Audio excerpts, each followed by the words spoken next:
আসসালামু আলাইকুম। মাংস ছাড়া মাংসের স্বাদকে হার মানাবে এমন একটি কাবাব রেসিপি আজকে তৈরি করে দেখাবো।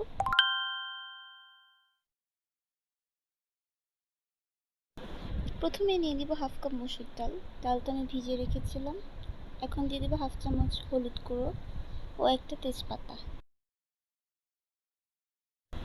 পরিমাণ মতো পানি দিয়ে সিদ্ধ বসিয়ে দিব।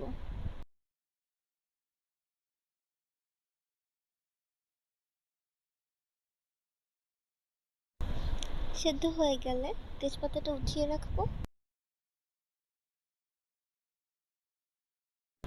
এখন দিয়ে দিব 1 কাপ পেঁয়াজ কুচি, 7-8টার মতো কাঁচামরিচ ছোট টুকরো করে নেওয়া, কিছুটা ধনেপাতা কুচি, আদা রসুন বাটা 1 চামচ, হাফ চামচ টালা জিরার গুঁড়া, 1 চামচ ধনিয়া গুঁড়া, 1 চামচ উঁচু করে মরিচ গুঁড়ো,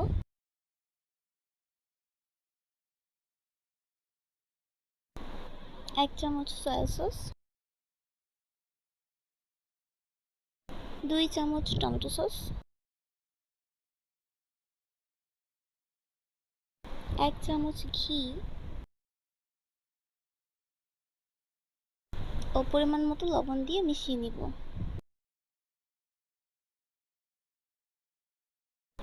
দিয়ে দেব ব্রেড ক্রাম্বস।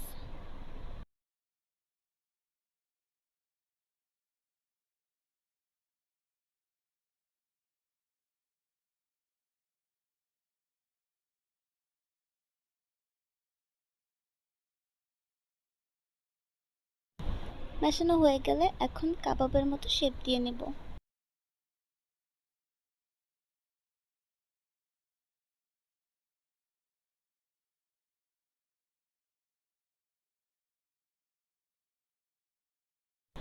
একটি ফ্রাই প্যানে পর্যাপ্ত পরিমাণ তেল দিয়ে কাবাবগুলোকে ভেজে নেব। এই কাবাবটা বানানো এত সহজ, আর কেউ খেলে বুঝবেই না যে এটাতে মাংস নেই।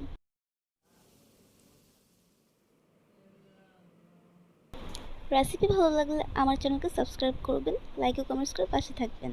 আল্লাহ হাফেজ।